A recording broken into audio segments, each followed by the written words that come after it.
Seguimos adelante en BTV Noticias, es momento de entrevista. Ya estoy en compañía del presidente de la Sociedad Uruguaya de Medicina Intensiva, Luis Núñez. Gracias por estos minutos. Gracias a ustedes por la invitación. Bueno, hasta anoche al menos habían 225 casos activos de coronavirus en nuestro país. Por supuesto que en un momento estuvimos muy al borde de lograr frenar la pandemia, de llegar al 0 caso activo. Eso finalmente cambió, pero si vamos al origen inicial de los objetivos, era que el sistema de salud no colapse para poder atender a todo el mundo. Y en ese sentido se lo pregunto, ¿cómo estamos hoy, de acuerdo a su perspectiva? Bien, hoy por hoy el sistema tiene capacidad para atender a más pacientes con complicaciones graves, por lo pronto en las unidades de cuidados intensivos, producto de que se expandieron la cantidad de camas iniciales, de unas casi 600 camas iniciales, hoy estamos en más de 750 y potencialmente se pueden superar las 800.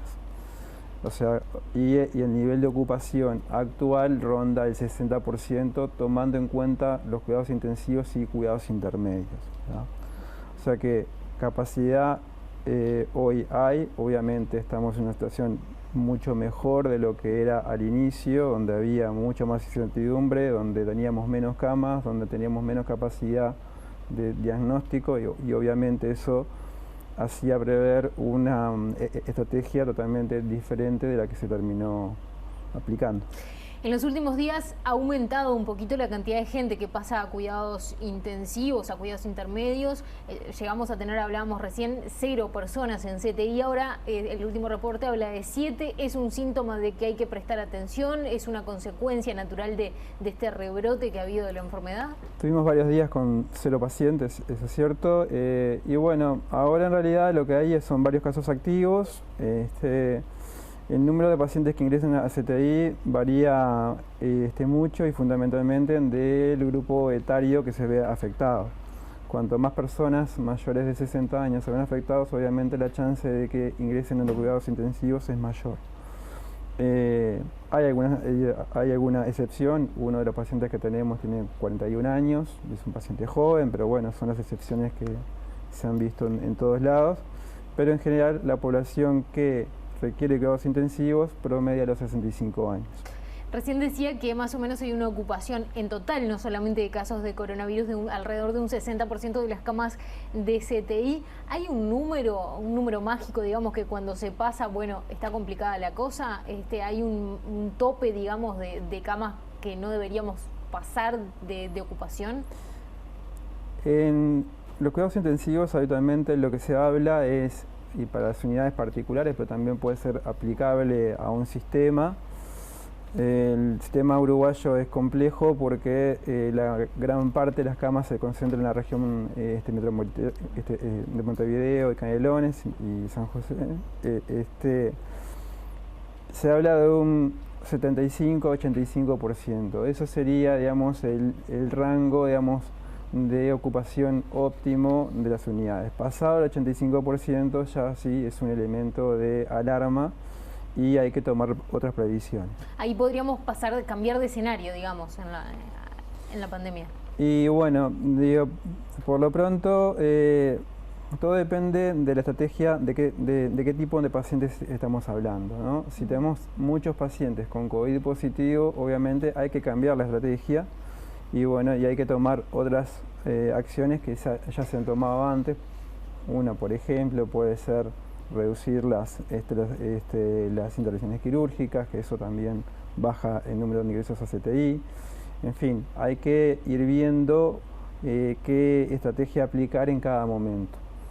Al día de hoy estamos en una situación de relativa calma, digamos, con capacidad suficiente y hemos ganado también experiencia suficiente. En varios centros ya se han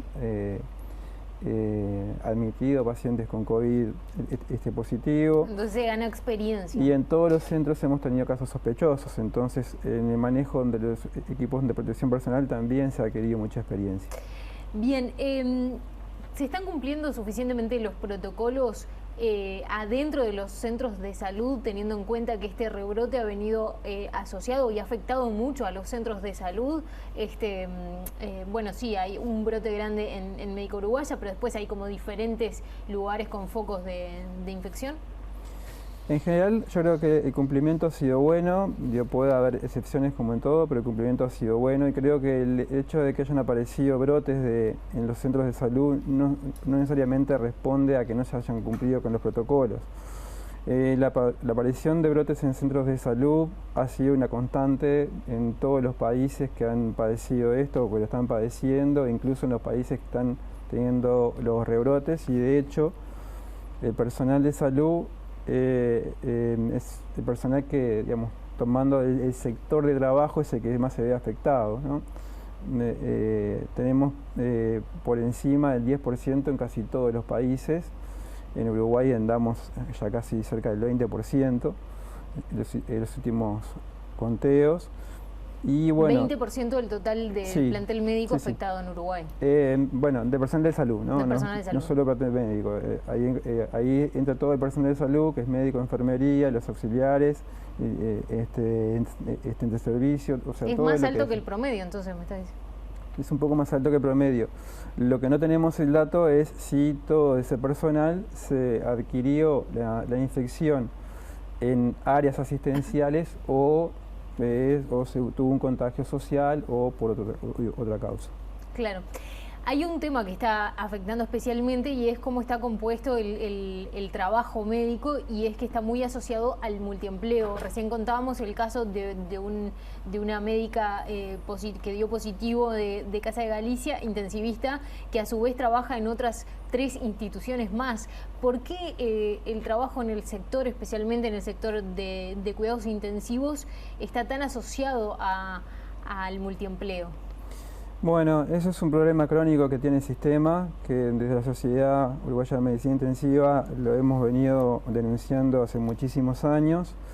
Se ha mejorado algo en los últimos años con la aplicación de los cargos de alta dedicación para el sector privado, las funciones de alta dedicación para el sector público, pero todavía estamos lejos de que ese régimen se aplique en todas las unidades.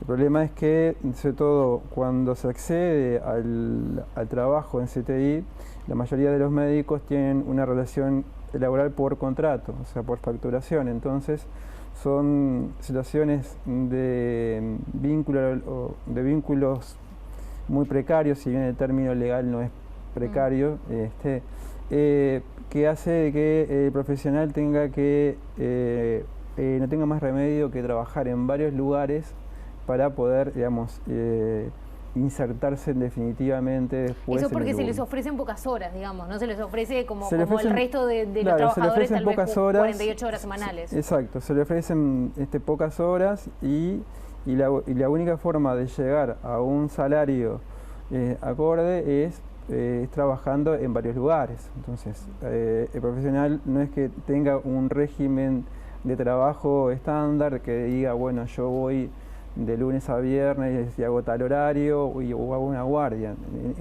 Cuando se accede a la área de medicina intensiva, todos los primeros años se trabaja en régimen de guardia, y ese régimen de guardia puede ser un día en un lugar, 12 horas, otro día 24 horas en otro lugar, inclusive trabajando en Montevideo y en el interior. Hay hay colegas que trabajan, o sea, que vive en Montevideo y va a hacer guardias al interior, inclusive al norte del país. ¿Tienen alguna estadística de cantidad de gente que por esta situación ha terminado en cuarentena?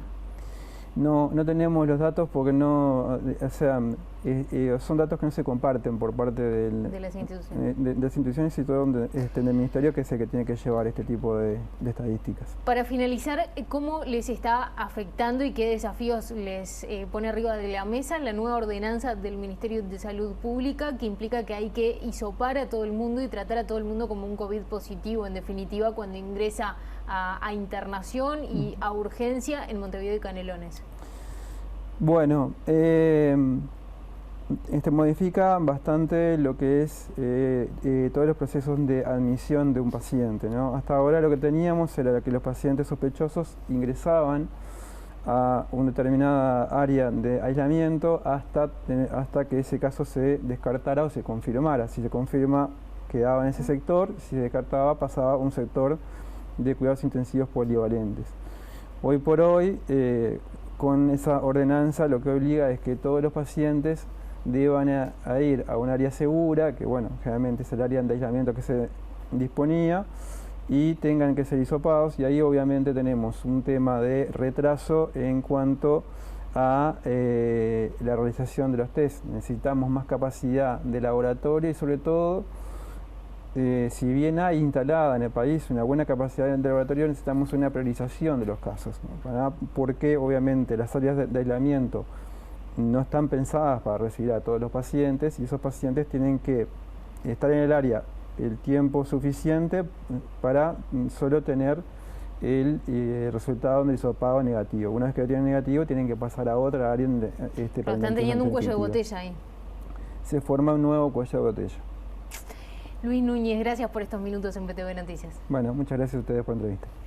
Hacemos una tanda y ya seguimos con más información en BTV Noticias.